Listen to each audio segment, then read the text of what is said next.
Hello, everyone. Welcome back to Talking Ted Lasso here on the It's a Wonderful Podcast YouTube channel. Before we start, do subscribe, ding your notification bell up there for more Talking Ted Lasso. Of course, this show alternates every week with Discovering Dawson's Creek as well. Yes.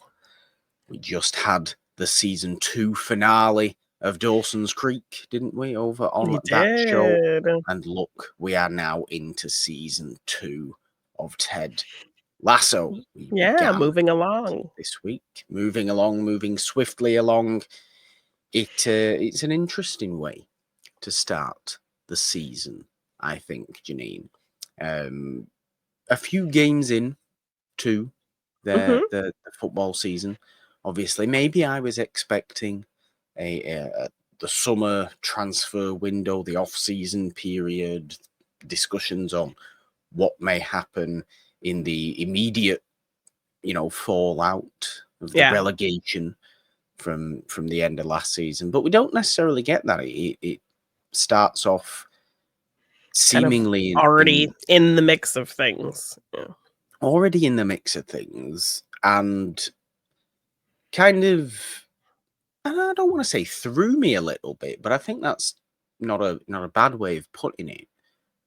That I kind of wonder whether Ted Lasso wants to be half a overarching narrative of a show and half an episodic show.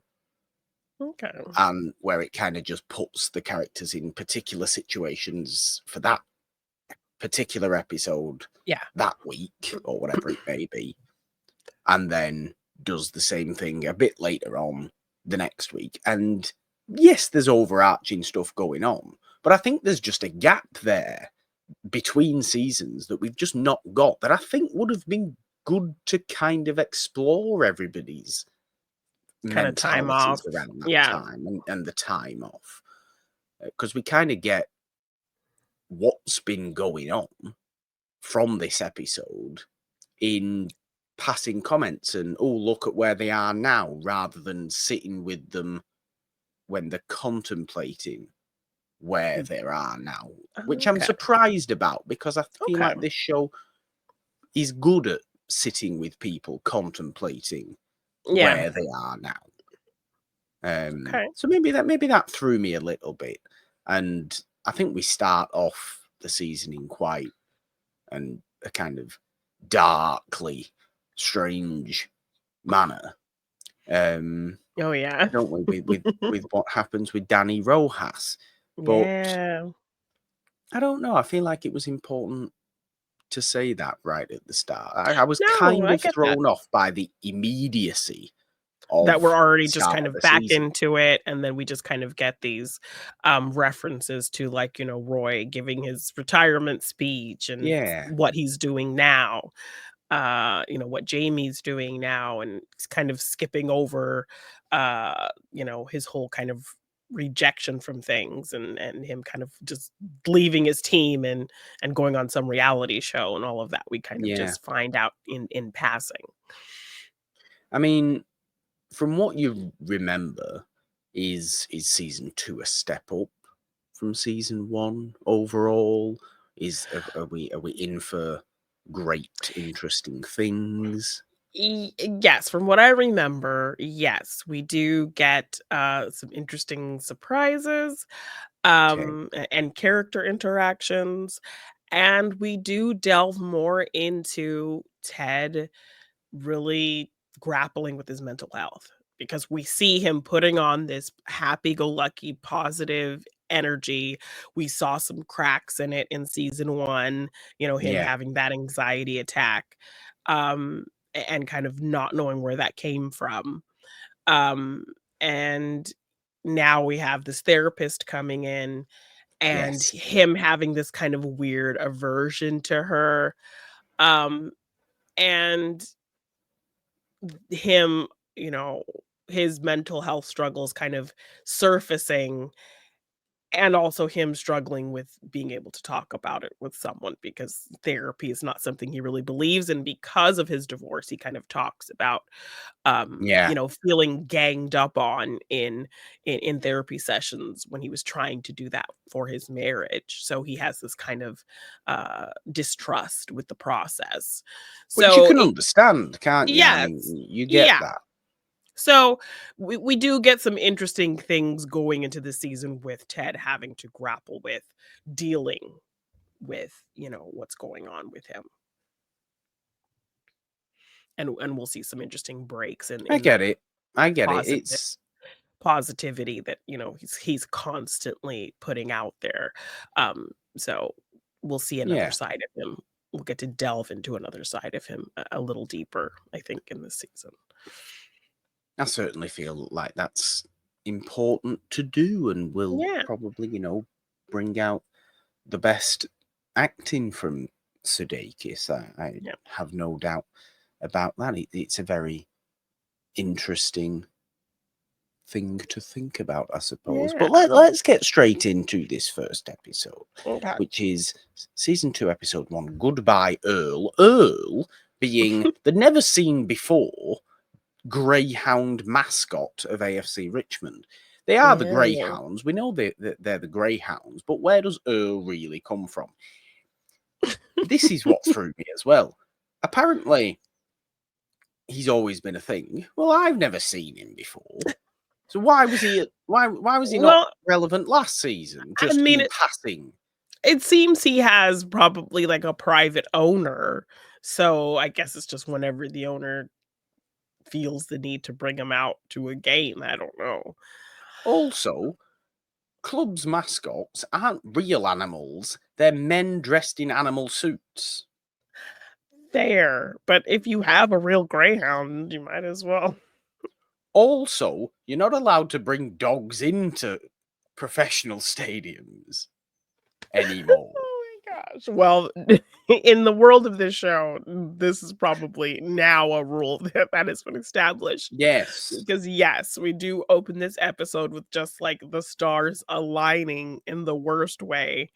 I think Danny's about to make a penalty kick Yes. and everything's kind of in slow motion. We see the greyhound dog barking.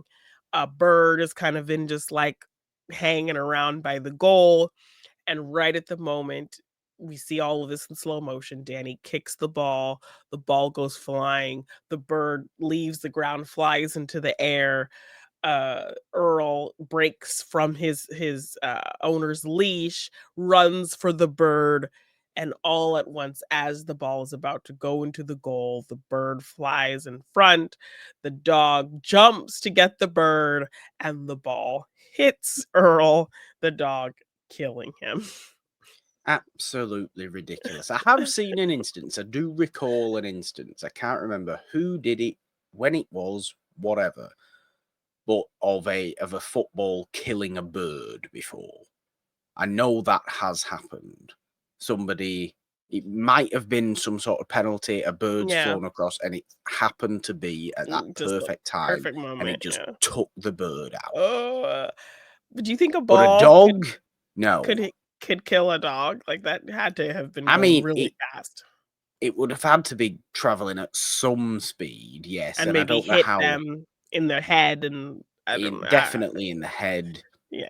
All I could remember about a dog on a football pitch was, I believe a dog once ended a goalkeeper's career by getting loose on the pitch, and this was what, in the 60s or some early 70s or Yeah. something like that, and running around, and for some reason the game was allowed to continue while the What? dog Just was running just around?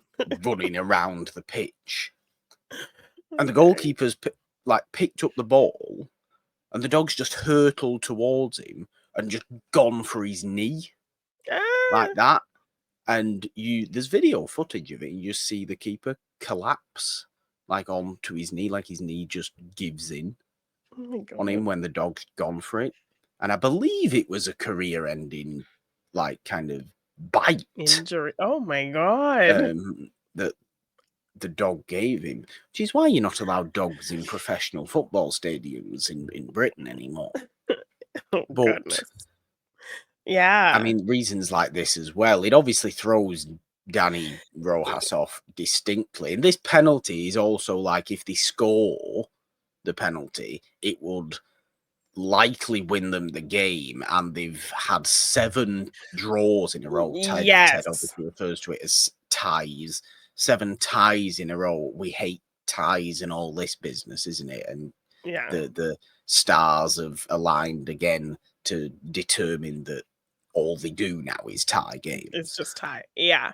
And this really hits Danny hard because his whole kind of motto is, football is life. He runs around saying it all the Yes, time. So now that his football has brought death, he yes. can't Football handle is it. now death. Yes. So we see him fully dressed in the shower, just having the water just run all over him, trying to wash the death off of himself, and he's just miserable. Yeah, Um, because he is a and very superstitious character. He's a very yeah, he's a walking stereotype of South American footballers, really, isn't he? yeah, And Central American footballers. He's constantly spouting some sort of Catholic saying, or running around being ridiculously happy. Like in this shower, he's yeah, there praying, isn't he? And yes, making the sign of the cross and things like yeah, that. yes, It is yes, ridiculously stereotypical. yes. Um, And he's but he developed this takes it stigma. harshly, obviously. Yeah, yeah, so he cannot play anymore. He tries to go and kick the ball, and he's just off. And so it's said that he has the yips, which you're not supposed to say out loud because a very superstitious thing. It's just you just can't function. You can't Well, no, play the Ted and game. Beard think you can't say it out loud. Yes, yeah. No, but none of the British people care. Care, yes, or even know what it is. Has to be explained to them. Which So I'm a bit ultimately, surprised about, that they don't know what it is, because it's quite obvious. Everybody knows what it is. I just don't yeah, think we refer to it in football terms. mm, You say in a sport like golf or something like that, yeah, yes. yeah, Or, a billiard sport, or darts or something like that, yes. Um, but not necessarily in football, I don't think. mm.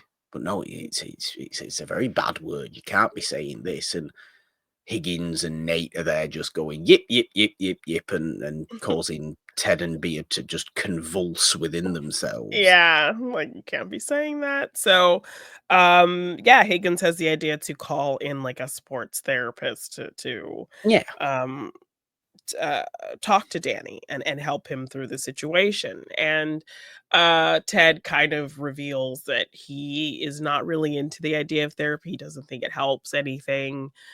He kind of uh, makes a point to say, as a Southern kind of person, that's just a disposition he has. But also, on a personal level, um, his wife, you know, really caused issues with him in therapy because he felt very ganged Yeah. up on in those therapy sessions.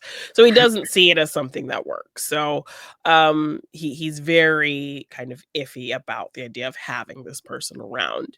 So when she comes in and they meet her, she seems, perfectly nice, but not really open to playing along with their silliness.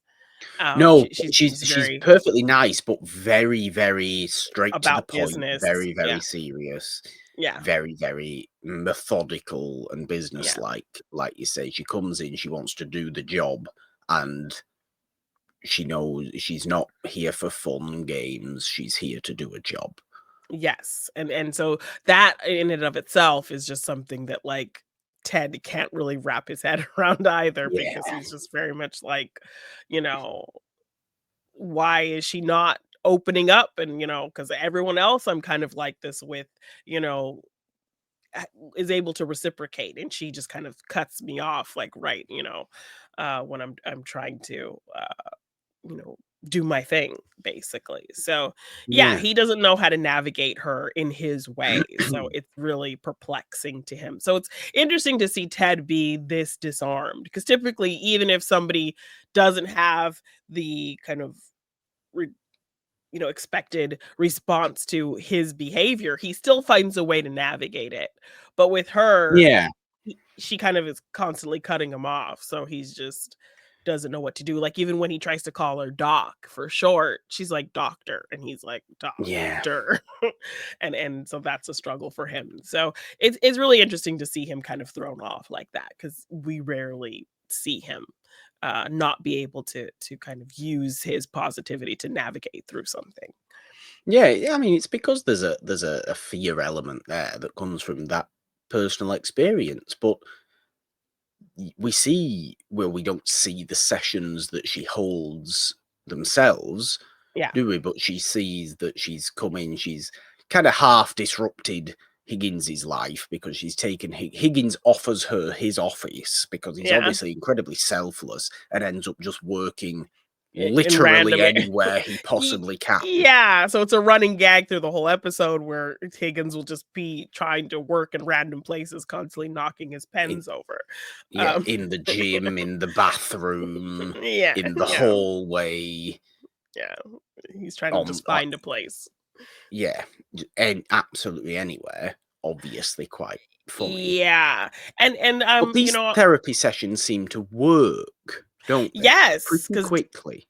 yes, because I think he, like, escorts Danny down there, and he's very much like a parent, like, "Do you want me to, introduce and, stay for a little bit and, kind of get you guys acquainted?" And she's like, "Oh, no, it's fine."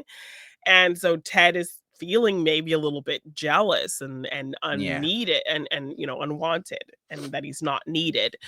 Because even when she like closes the door and she starts to speak Spanish to Danny, he's like, "Oh Yes. wow, she's bringing something to the table that I can't bring." Because I feel like he feels like what he does with these players is a form of therapy. And so Yeah.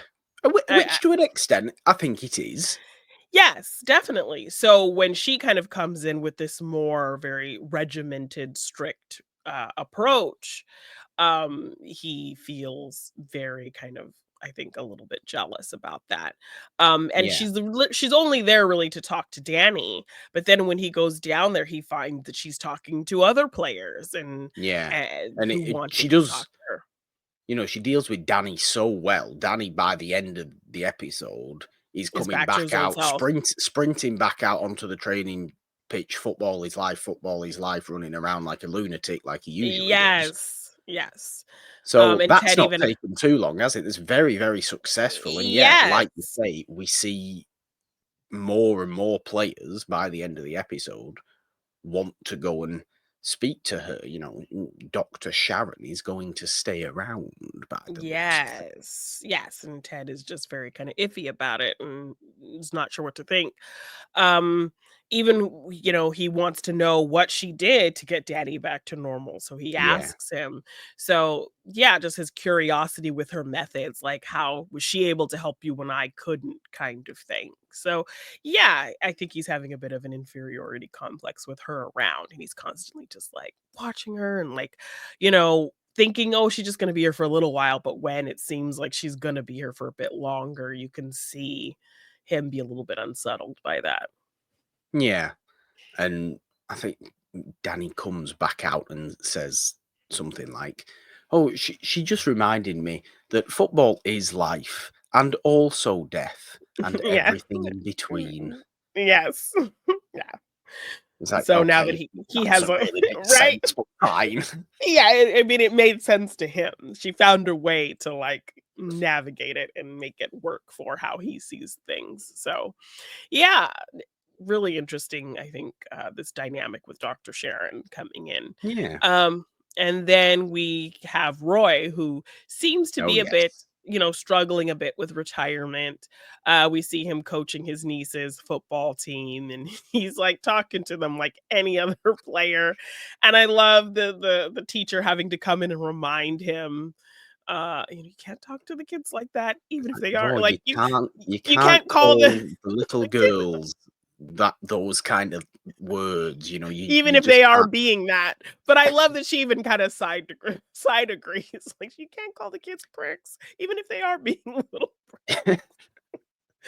Um, so The, yeah, the little girls reciprocate with him though. They get him. I think yes, they that giggle the at entire his under nines girls team that he's coaching understands him. There's one particularly enthusiastic girl, I think, that he just seems to take a shine to because she's just this kind of animal beast of a defender who yeah. just throws herself into every single challenge, and he absolutely loves that, Y- obviously. Because if there's Yes, one thing Roy Kent loves, it's hard passion.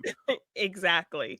And he is sitting with his niece and Keely, and Keely's bringing up to him doing this commentator job. And Yes, punditry in the studio. yes, and he very much is just like so against it, and he has this little deal with his niece that if he curses, he has to pay her. And so Yes. in bringing it up, he starts just going off and cussing all these words. And so uh then Keely kind of turns to his niece and is like, "How much does he owe you now?" And it's like, oh, like 1,000 something pounds. Yeah. So really that makes sense, that checks out. But I like that. I like that we learn Roy really struggled with his retirement. I was talking about this obviously last episode and how that final walk off for Roy felt so in line with how these emotional events go in real football terms. Yeah. And the little snippets of his retirement press conference we do see in Which this is episode revealed. yes, okay, a little bit exaggerated, I think. But there Yes. has been plenty of retirement Really press tearful. conferences where, yeah, that have been tearful, that have been very emotional, that have been like that. Not quite like that from such a player that clearly never showed any Emotions like that. emotions like that at all. But the sentiment is great, I think, and understandable, and we get it. And I also really like that in order to stay in thinking about football, he's gone and coached young kids because I Yes. think that's a great thing for him to do. It's not something you would have seen somebody like Roy Kent do, which Yeah. is why I think it's a great thing for him to do. Because Yes, it'll and I soften him and the whole show, I just want to be a softening of Roy Kent. I yes, almost I want it to mean, be a hardening of Ted and a in terms softening of Roy. and a softening of Roy. Yes, I mean, even the little moments we saw with his niece in season 1 were nice surprises to kinda see the softer Yeah. side of him. And now that he's kind of have this established relationship with Keely, yeah, he's definitely showing that, which is really nice to see. But he still hasn't lost that very grouchy undertone, No, and he so shouldn't. And no. he needs to keep that definitely. And I think when we get into the next episode and he actually does go on to Sky Sports, it ends up being um and does a bit of a punditry job, it's kind of hilarious. And I do wish actual mainstream pundits were We're like like that. Roy, as opposed to utter drivel that they actually are. You obviously don't watch, you know, football. You've got No, no concept of football no, broadcasting at all in no. mainstream media. It is Very dull. atrocious. Overall, it is atrociously done Oh, no. these days. Boo. Incredibly dull, incredibly So j stupid, yeah. incredibly kind of just simplistic, Mm. and people come in with no sort of genuine Is there, like, a bias opinion already? whatsoever. There can be bias already, there can be, but a lot of the time it is you get very much like Roy, I suppose.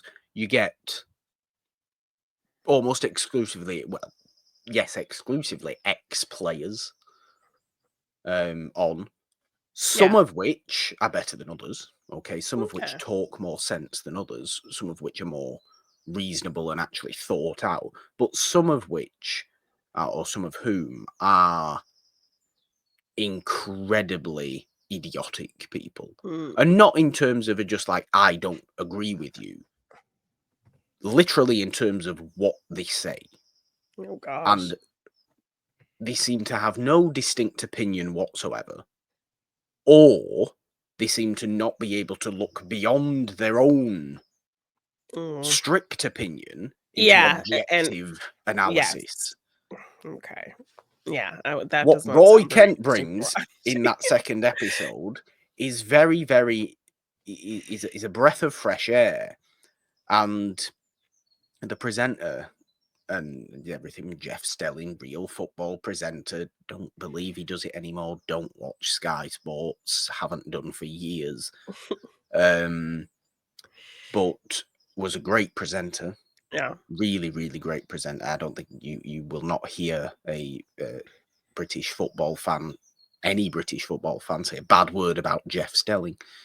But even he has to kind of take Roy's words with a little bit of an apology and a little bit of, oh, well, Roy Kent there Sorry for all bringing the those. heat. Yes, because he's cussing a lot, obviously, and he's really calling out his former teammates. He knows how they Yes. play. He knows how they can play, so he can make a comparative and distinct conversation about what they're doing wrong because he's Yeah. been there, he's been in it. So he can But definitely have a far different and insightful perspective than the other commentators, which he yeah, brings, which I think is really fun.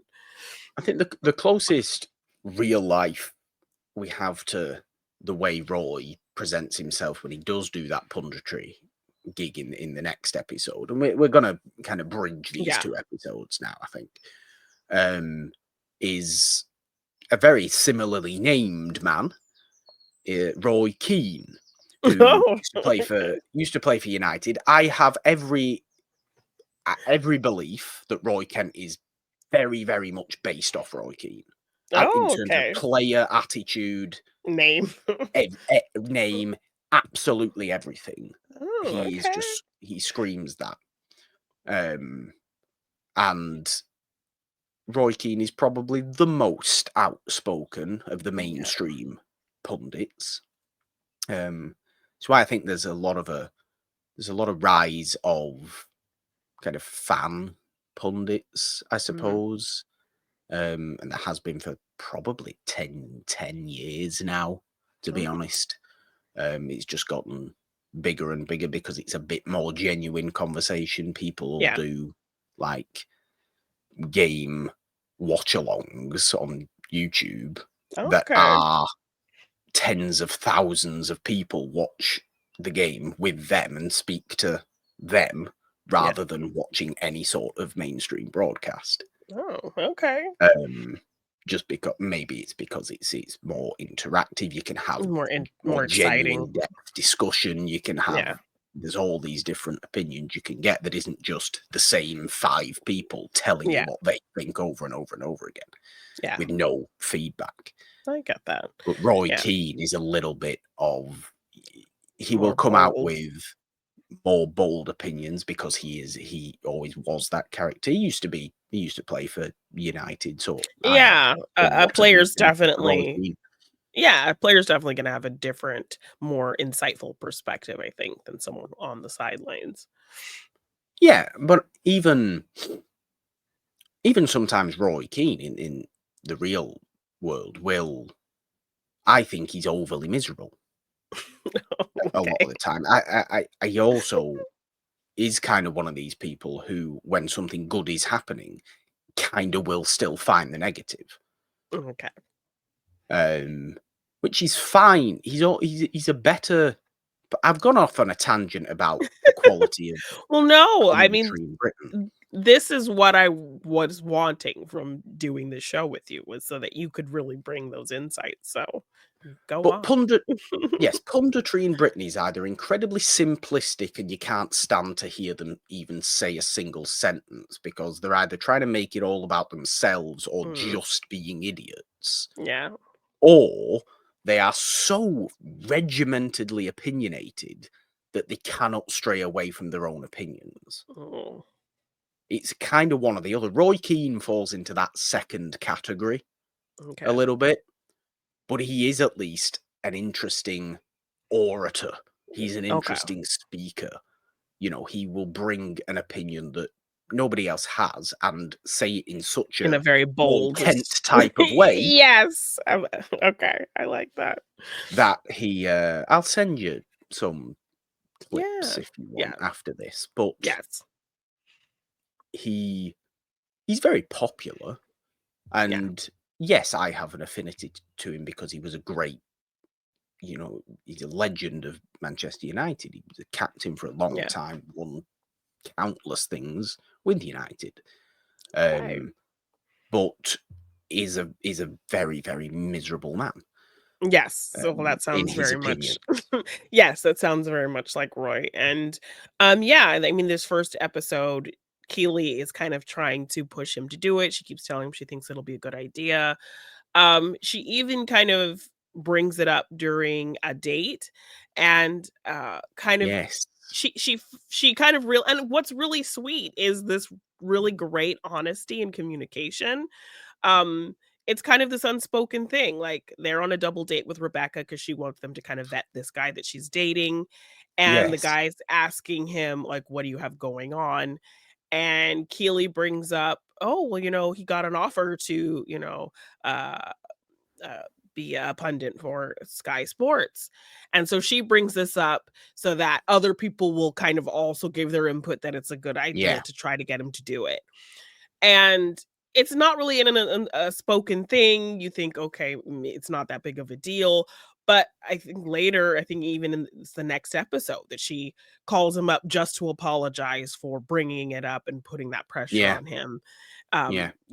Just on her own. She just decides, oh, you know what? That was kind of a shitty thing I did to Roy. I'm going to apologize. So I love like just this really great dynamic between the two of them, that she kind of feels like, you know, I might have offended him in some way, and even if he hasn't said anything, I still wanna apologize and acknowledge that I might have done something that was negative towards him. So I loved Yes. having her just apologize for that because, in passing, you maybe even forgot that that happened.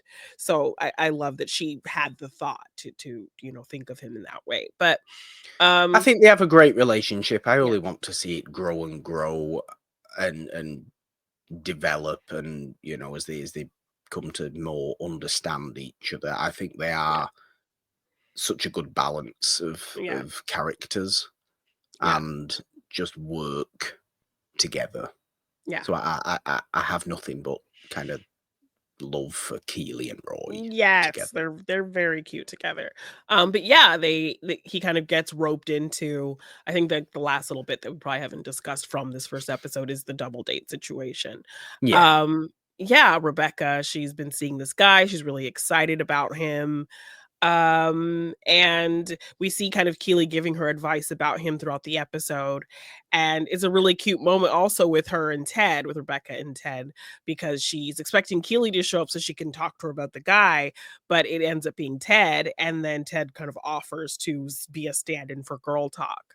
So she's kind of trying to Yes. tell him what's going on, and he's trying to understand how girl talk works. And so they have this really cute moment of him like trying to just be supportive and listen to her and read her text messages with the guy and hear hear his opinion on it. And so it's really cute that he tries to kind of be this like It friend is. to her and fit into what she needs him to be in whatever moment she needs him to be, considering it's just a nice thing to show that we are officially over the kind of deception and strife Very from much that so. first season. So it's a really cute moment. So ultimately, yeah, she ends up going on this double date with Roy and Keely and this new guy to kind of feel him out and get their opinions on him. And he seems perfectly nice and telling funny stories, really confident. So then, end of the night, he goes home, and so she kind of looks to Keely and Roy, "So what do you guys think?" And Keely's like, "Yeah, he's really nice, he's really confident and, he's age appropriate," and kind of saying all the right things, and Rebecca's like, kind of, happy that Keely's saying it, but also there you can feel a bit of, Yeah. like, hesitation in terms of, like, and then Well, Roy just Roy says Roy this. comes out with, "He's so boring.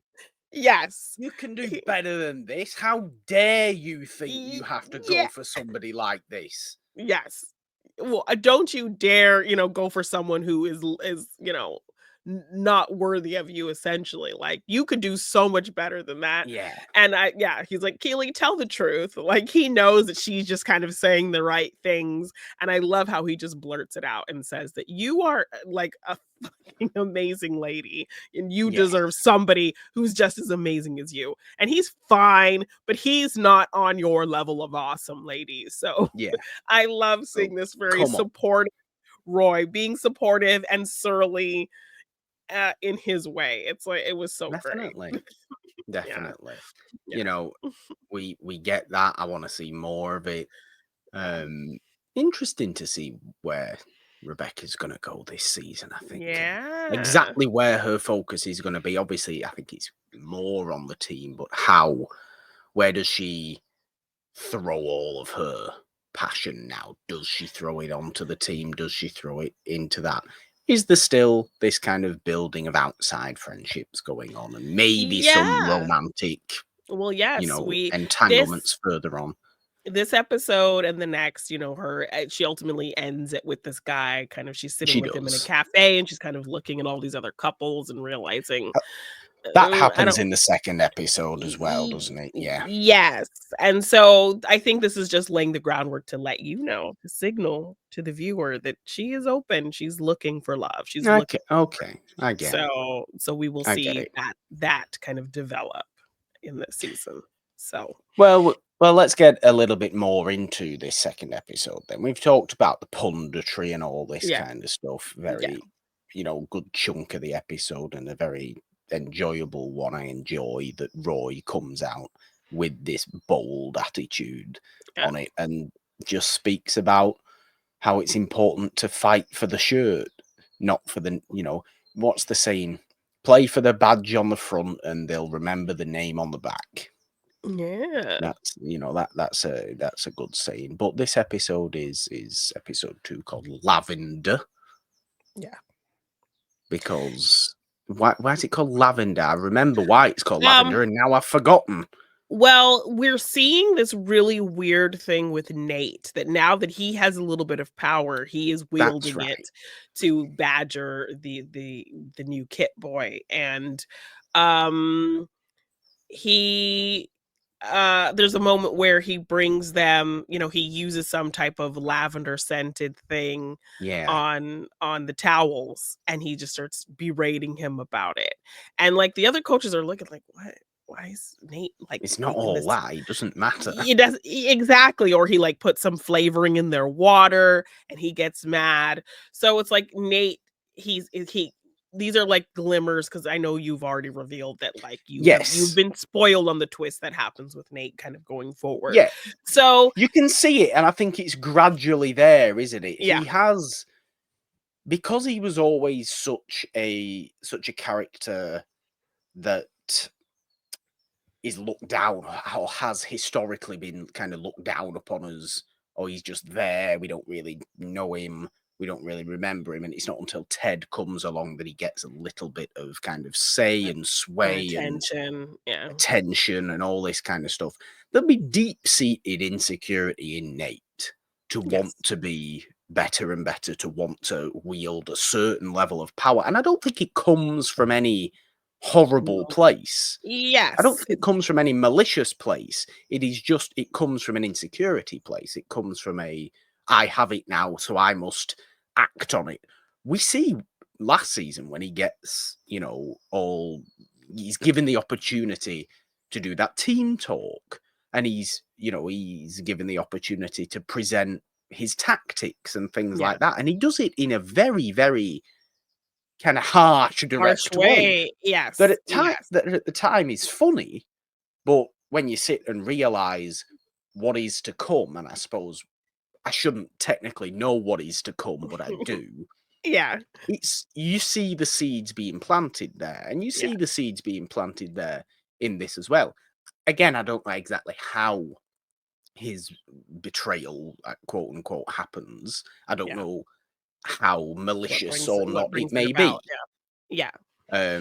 but I do know that it happens. So Yes, and you can seeing glimpses see of it. that he definitely does want more and more power and enjoys having somebody else underneath him that he can tell what to do. Yes, because I think even when a big element of this episode is the idea of Jamie coming back. So when Yes, it this is is a big thing. discussed, when it is discussed amongst the coaches, if Jamie should come back, Nate is in the middle of talking about how um, you know, Jamie was kind of somebody who berated him terribly, and it would Yeah, ruin the morale, to have somebody around who's constantly belittling you, and, like, he gets stopped in the middle of talking about Jamie belittling people to belittle the Kit Man. yeah, yeah. It's And then kinda when it's he's done funny. yelling at him, he's like, "Wait, what was I saying again?" So I do like how they kind of lay the groundwork for what is to come, and Yeah, they make a conscious choice to pepper in these little things that play as comedy, but once the reveal does happen, then you're like, "Oh, they were kind of trying to show us all along that, there are still some deep-seated, insecurities he has that he is just acting out in not the best ways." yeah. Now is that something, the instance that I know that happens, is it something that happens this season or is it next season? Well, I think there's the 3 seasons, so I think it happens at the end of this season. At the end of this season. Okay, Yeah, well that yeah, I suppose makes a little bit of sense. yeah. Um but yeah, Jamie, I mean, let's get into Jamie's whole thing. It's probably the one major thing we have left to discuss in the whole Yeah, because I think at the episodes. end at the end of this first episode, we have Roy with his, like, old yoga ladies, and they've Yes. finished their yoga, and now they're sat to watch this reality show that they all enjoy and they're excited to watch, Which and Roy is half into and well, no, half he's not actually into. he seems excited to watch it with them, and He then seems to be, as yes. I soon as think the he's show playing it up. starts, I think he actually is into it, because he likes hanging out with these ladies. He's told Keely he likes that they don't know anything about him being this famous footballer, Yeah, I mean, he and he does can be himself, because, yeah, he seems to have a pretty decent grin on his face when they're getting settled in to watch this show. until And he sees then Tom. and as soon as it comes on, who does he see but Jamie Tartt on the show? And Jamie yeah, so he's just very, and then, like, all the ladies are gushing about, "Oh, he's so handsome, he's my favorite," and talking about how great he is, and then he's like, "Top off my wine," like and then the The thing is, episode ends there. Yeah, Jamie Tartt is exactly the kind of person who would go on a a Love reality Island kinda show, yeah. kind of show, isn't he? A Yes, ridiculous reality show about definitely. the world's worst people. Yes. So then the next episode opens with them continuing to watch the episode, and we see that he got kicked off. And so Yes. now we're kind Why of he's on a following. reality show in the first place is a point of contention, though, because he's a professional footballer currently playing in the Premier League. So Exactly. why he's gone on this is In the anybody's middle of guess. yes. You can't just do that.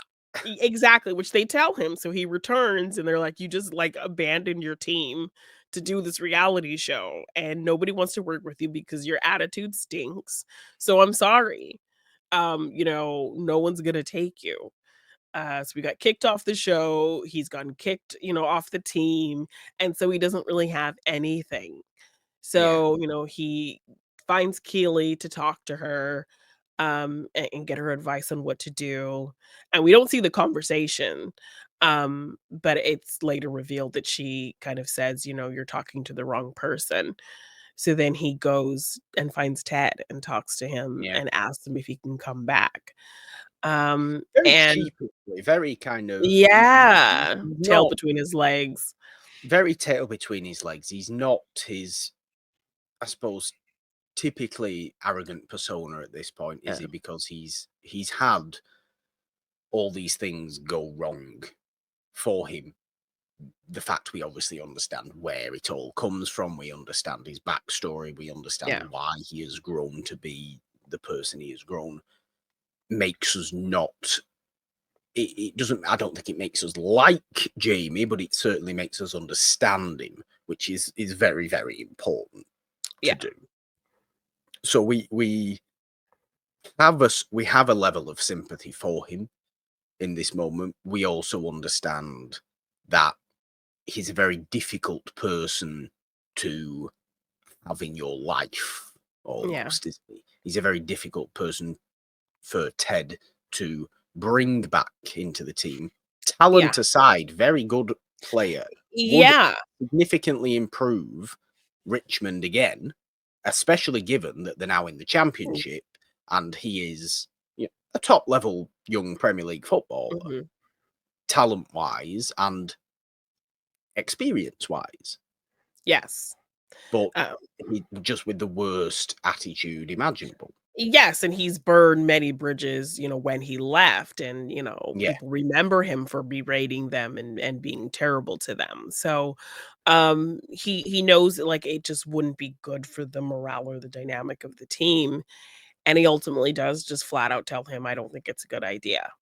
yeah. Um, You get and the Diamond Dogs come out, don't they? And they have their discussion around it as well. Yes, but, also, our 3 pub regulars see them sitting together and take all Yes. these pictures and send them to some of the Richmond players, and Yes, so that's right. they see them all chummy, Ted and Jamie, and they think that Ted has immediately said, "Yes, you can come back." So they're Yeah. pissed that he made this decision without talking to them, so that I kind of don't caused. think we even see Ted speak to the players about No, it, do we? no. We just see at the end of this second episode, Jamie walk out of the tunnel into training and kind of shake hands with a couple of people. But Yeah, it's well, I mean, left in this ultimate at silence almost of, how's everybody going to react to this? yes. So at first, I think we jump right into a practice after the guys have seen the photo and just automatically assume he's let Jamie come back. So Sam gets this big attitude with him. That's right. Yes, and walks off the pitch, and so Ted, and this is when Dr. Sharon is watching. She's like, "Oh, I'd love Yeah. to see the practice and see how you are with the players and this kind of thing." And Ted is just kind of paranoid the whole time because it's like she's in the stands, and every time he looks back, he's like, "I think she's getting closer. She's getting closer every time I look back there." And so of course, this dramatic thing, somebody having attitude with him Mm, happens in front of her. So it's like that insecurity kind of weighing in. And so he goes into the locker room and he's talking to Sam, and Sam is pissed and telling him, Jamie has been like one of the worst people to me ever. yeah. And how dare you kind of just let him come back without talking to us and this whole kind of thing. And Ted was like, I didn't think it needed to be discussed because I just told him no. So I didn't Yeah. think it was something I needed to bring up because he already got an answer. And then Sam realizes, oh, you told him no. And he's like, yeah. And But so then they ultimately doesn't tell him no. yes. So then, that seems to be all squashed and fine, and then I think that's when he talks to the Diamond Dogs and sits with them Yeah. and kind of talks to them and what's the best thing to do, and they have a bit of a vote, and I think him and Higgins are like, "Yes," and Nate and Beard are no. And so we don't know what has come of this vote. Um No. We Until just the very see end of the the episode, we just yeah, see we Jamie just see the walk out result. on the pitch, and everyone is just dead silent, quiet, Yeah. as he walks out. So, Ted It's originally told obviously Jamie no, and then after some more debate and thinking, he yeah. he ultimately just made the decision yes, and brought him back. It's obviously going to require serious open discussion, and Yeah, we know what Ted's like a bit with serious open discussion. He maybe shies away from it a little bit. yeah, It is going to require that. it is going to require the most open team meeting of all open team meetings, Yeah. isn't it? And Yes. because the players like Ted. Mhm. Ted likes the players. There's no player on Richmond's team that is now not supporting of Ted. And Yeah. there is no player on Richmond's team that Ted does not support. Yeah. This seems to go against both of those things. Yeah. We've brought in a player who maybe doesn't fully support Ted, and also we've now brought in a player who is not going to gel with the team as a whole Yeah. necessarily, unless he changes who he is, unless he Yeah. changes his mentality. And I have to assume the gradual changing of Jamie, I suppose, softening of Jamie does happen, although he won't like the word soft because we know why. Yeah. But I have to assume it does happen. Story-wise, it would make sense. Would it make sense to do the same story as season 1 again, where he's just horrible to them all and then ultimately ends up with them? Yeah. No. And he ultimately brings up, I think when he's talking to Sam, that father conversation kind of comes up because Sam Yeah, talks about his yeah, father being really supportive and being thankful, and he said something about, being really thankful to Ted for taking care of his son. yeah. And Ted, It's in like, well, Ted's Jamie mind, doesn't have that. Jamie Jamie has doesn't have that. literally the opposite. Yes, like, his father berates him for everything, and he says that's, like, one of the reasons why he did that reality show to piss off his dad. So, like, even if he wins the game, he didn't score it as enough points, or, he wasn't fast enough, or he passed the ball to somebody, and he should have made that point, and, so his father is constantly berating him. So I think that's what ultimately, made Ted kind of say yes to bringing him back, was because of, he sees that Jamie is the way he is because of how his father kind of Yeah. puts that pressure on him. Uh, Jamie opened himself up to Richmond when he left originally yeah. in that kind of Yeah, that last episode, burning he had this ceremony, didn't big he? He, moment. Yeah, he did. I think he will need to do something like that again. I think he will need to take it upon himself to explain his situation yeah, to everybody again, for yeah, them to realize why he has been brought back, why Ted thought it was the right important. decision to Yeah, bring him back, why ultimately he needs a positive family unit yeah, that he has never ever had. His yeah. mother, yes, Mhm. but his mother was, constantly kind of working, did everything possible for him, ridiculously supportive, but couldn't be as present as she probably wanted to be because Yeah, she was forced to do everything on her own. yeah, And then he also had the negative balance of his own father coming yeah. every so often to just punch him down. Yes, and only comes around when, now he's this big star kind of Yeah, thing. So, yeah, I think it's an interesting reasoning for Ted to make that decision, because I think he kind of talks about his own father, yeah. and that kind of thing. So, yeah, I like that. That was the deciding factor for him, was that, understanding that there's a reason Jamie is the way he is, and really having faith in the changes he was seeing before he got sent to the other team. So he kinda holds Yeah, on to that, and he personally saw the berating from his father after that game. Like, he yeah. made a pass, they won the game, and yet his father's still hitting him and pushing him and screaming at him. So the fact that, like, Ted witnessed that also, I think, is just, it helped him in making that decision. Um, He's a very so interesting character. I remember starting the show and just being like, oh God, literally every team has a Jamie Tartt, who's just yeah, the most unlikable, ridiculously arrogant person ever. yeah, But I suppose under the skin of every unlikable, ridiculously arrogant person is a reason they are that way.